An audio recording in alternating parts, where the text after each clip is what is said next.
सुना है कि पदयात्रा हो रही थी लखनऊ में, और इतनी भीषण गर्मी में कोई काला चश्मा नहीं लगाया था। और ये जो पदयात्रा थी वो प्रैक्टिस है कि विपक्ष में ऐसे ही आंदोलन करना पड़ेगा इनको। ये पहली सरकार है जो सरकार में रह करके विपक्ष की प्रैक्टिस कर रही है। इससे पहले शायद किसी ने अपने ही कानून के लिए, अपने ही बनाए हुए कानून के लिए इतना संघर्ष नहीं किया होगा जितना ये सरकार संघर्ष कर रही है। इतिहास में पहली बार ऐसा होने जा रहा है चुनाव में, इतिहास में पहली बार ऐसा होने जा रहा है चुनाव में कि एक समुदाय एक दल को हराने जा रहा है, और उस समुदाय का नाम है पीडीए और पीडीए परिवार। हम सबका मानना है कि जिनकी दिक्कतें हैं, दुख दर्द हैं, पीड़ा, प्रताड़ना के कारण जो हम सब में कॉमन है, हम एक सूत्र से बंधे लोग हैं। यही पीडीए परिवार के लोग मिलकर के भारतीय जनता पार्टी का मुकाबला कर करके आने वाले समय में सामाजिक न्याय के राज की स्थापना के लिए पीडीए सरकार बनाने जा रहे हैं।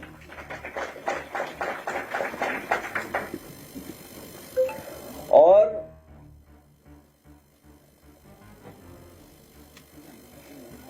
हाल ही में जो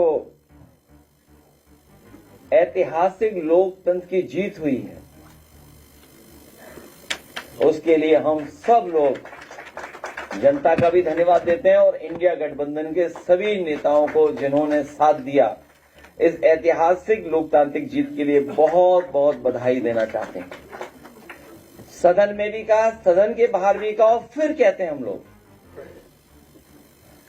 हम समाजवादी लोग हमेशा महिलाओं के आरक्षण के पक्ष में रहे हैं। महिलाओं को आरक्षण मिले, उन्हें आगे बढ़ने का मौका मिले। अगर कोई आरक्षण को रोकना चाहता है तो वो भारतीय जनता पार्टी है। उसकी बदनीयत को हम लोग कामयाब नहीं होने देंगे। केवल लोकतांत्रिक जीत नहीं हुई, बल्कि भारतीय जनता पार्टी की बदनीयत की भी हार हुई है।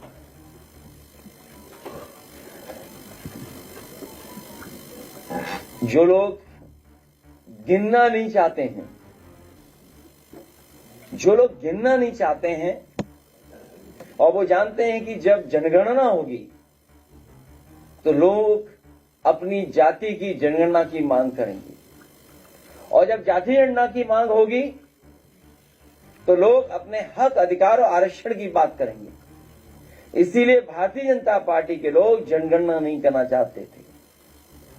जब गिनती से आरक्षण मिल रहा है तो जब तक गिनती नहीं होगी तो सोचो आरक्षण कैसे मिलेगा। इसलिए भारतीय जनता पार्टी की कोशिश थी कि जनता को गुमराह करें, और कितना झूठ बोल रहे हैं वो लोग। सुनने में आए और इतिहासकार ये बताते हैं कि हिटलर के जमाने में उनके पास प्रोपेगेंडा के लिए एक मिनिस्टर होता था, एक मिनिस्टर बनाया जाता था। लेकिन इधर भारतीय जनता पार्टी की सरकार में तो न केवल सरकार, बल्कि जितने भी लोग बैठे हैं कॉन्स्टिट्यूशन की पोस्ट पे, वो भी उन्हीं का प्रचार कर रहे हैं। सोचिए आप, ये प्रोपेगेंडा के सहारे चल रहे हैं। लेकिन जनता समझ चुकी है इनका प्रोपेगेंडा कामयाब नहीं होगा। आने वाले समय में हम सब लोग मिलकर के न केवल बीजेपी को हटाएंगे, बल्कि हमेशा हमेशा के लिए हटाएंगे। इस संकल्प के साथ मैं एक बार फिर अपने सभी साथी जो आज समाजवादी पार्टी में शामिल हो रहे हैं, मैं उनका बहुत बहुत धन्यवाद देता हूं। अर्जुन सिंह जी का धन्यवाद देता हूं, माया देवी जी का भी धन्यवाद देता हूं, और साथी जो राजेंद्र सिंह खड़गवंशी जी हैं, निर्वेश देवी जी और उनके साथ बड़ी संख्या में जो लोग हैं, उन सबको बहुत बहुत आभार प्रकट करता हूं, धन्यवाद देता हूं। विश्वकर्मा समाज के भी हमारे साथ बड़ी संख्या में साथी आए हैं। मैं उन सब का, शंकर शर्मा जी और उनके सभी साथियों का बहुत बहुत स्वागत और धन्यवाद देता हूं। इसी तरीके से हमारा पीडीए परिवार बढ़ता जाएगा। हम लोग आगे बढ़कर के इस भारतीय जनता पार्टी को हराएंगे भी और भाजपा हारेगी भी और कभी दोबारा आएगी नहीं।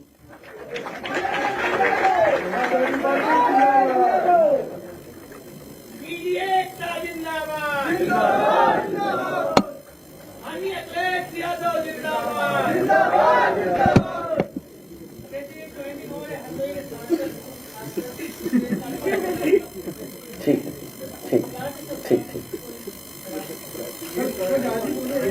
गाजीपुर में मामला आया जिसमें पत्नी के साथ बलात्कार हुआ और पुलिस के लोगों ने सरकार के लोगों को बताया। इसके पूरी मतलब मैंने ट्वीट किया कि योगी का ये रामराज है, गुंडा राज, उसमें बढ़कर यह समाजवाद विरोधात का जंगल राज और इसमें पुलिस ने हमारे ऊपर एफआईआर कर दिया। आपने मुद्दा कैसे उठाया? तो पत्रकारों के ऊपर अगर मुद्दा उठाने पर दबाव दिया जा रहा है और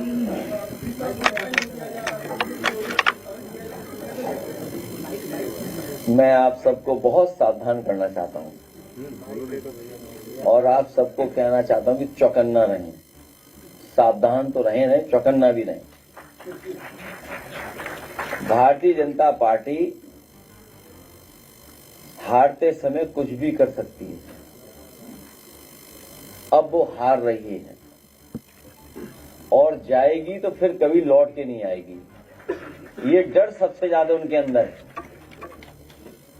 जो लोग ये झूठ बोल सकते हैं कि जो पार्लियामेंट से पास हो गया हो, जो कानून बन गया हो, नोटिफाई हो गया हो, उसके लिए शपथ लिए हुए लोग सड़कों पर घूम रहे हैं, सोचिए, और कह रहे हैं कि महिला आरक्षण पास नहीं हुआ है। उनकी बदनीयत नहीं पास हुई है, उनकी जो साजिश थी वो नहीं पास हुई है, उनका जो षड्यंत्र था वो जनता ने देख लिया कि कितना बड़ा षड्यंत्र उनका था, उसका पर्दाफाश हो गया। वो झूठ बोल करके अपना उल्लू सीधा करना चाहते हैं। हमारे पत्रकार साथियों, इसी तरह लड़ते रहो। अभी चैनल तो नहीं ब्लॉक हुआ आपका,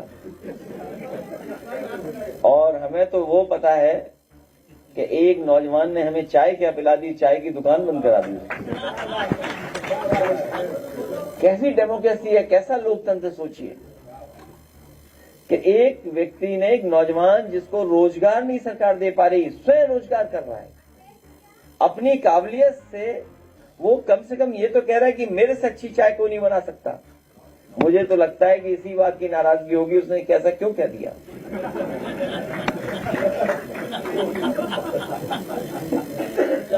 अखिलेश जी, आज कई महिलाएं लखनऊ में पदयात्रा। अखिलेश जी,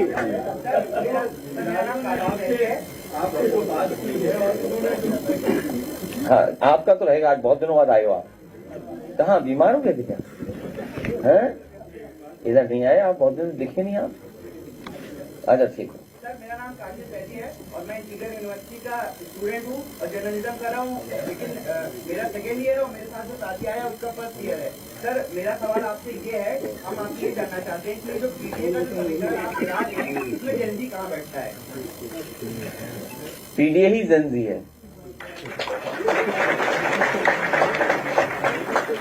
जो बहुजन समाज था वही पीडीए है।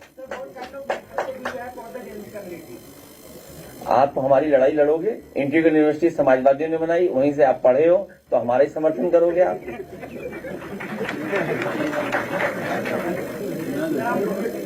हैं? अलग से टाइम लेना। अच्छा, अभी जेनजी है तो अभी दे दो, अभी आ जाओ, अभी आ जाना, रुक जाना, अभी आ जाओ।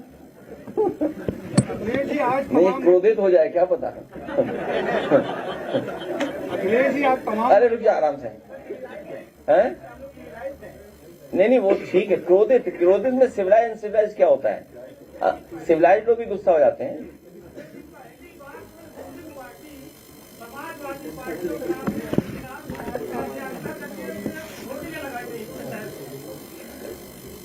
अपनी बदनीयत के हार को छिपाने के लिए जो पर्दाफाश हो गया उनकी साजिश और षड्यंत्र का, उसको दिखावा कर रहे हैं ये लोग। क्योंकि महिलाओं में ये बंटवारा करना चाहते थे, लेकिन हम सब लोगों ने मिलकर के उस बंटवारे को रोक दिया। ये नकारात्मक लोग हैं, दरारवादी लोग हैं। इनके छिपे हुए लोगों की साजिश है। इनके गोपनीय लोग, संगी साथी जो अंडरग्राउंड रहते हैं, अदृश्य रहते हैं, उनकी साजिश षड्यंत्र कामयाब नहीं हुआ। हम महिलाओं के आरक्षण के पक्ष में हैं और समाजवादी से बेहतर किसने काम किया? आज सुरक्षा के लिए आज सबसे महत्वपूर्ण, जहां आरक्षण से पहले जरूरत है संरक्षण की, आरक्षण के साथ साथ जरूरत है संरक्षण की। आज बताइए आंकड़े क्या बताते हैं? हम और आप यहां जितने लोग हैं, ये हमारा जेनजी नौजवान ये जानता होगा कि व्यू से पता लगता है कि आप कितना ट्रेंडिंग में हैं, व्यूज कितने हैं, नई लैंग्वेज है ये, तो उससे पता लगता है कि टीआरपी क्या है आपकी। इसी तरह क्लास में जिसके सबसे ज्यादा नंबर होते हैं वही टॉपर होता है, वो नंबर है, उससे पता लगता है ये टॉपर है। और अगर हम एनआरसी के आंकड़े देखें तो सबसे ज्यादा असुरक्षित महिला अगर कहीं है, बेटियां हैं, तो उत्तर प्रदेश में है। और एक दो घटनाएं नहीं है, बड़ी संख्या में घटनाएं हैं जो लगातार हो रही हैं और सरकार छिपा रही है। 1090 बर्बाद कर दी इन्होंने, 108 एम्बुलेंस बर्बाद कर दी, 102 प्रेग्नेंट महिलाओं के लिए स्वास्थ्य सेवा थी वो बर्बाद कर दिया। कैंपेन कर रहा पश्चिम बंगाल में, वहां पर स्वामी विवेकानंद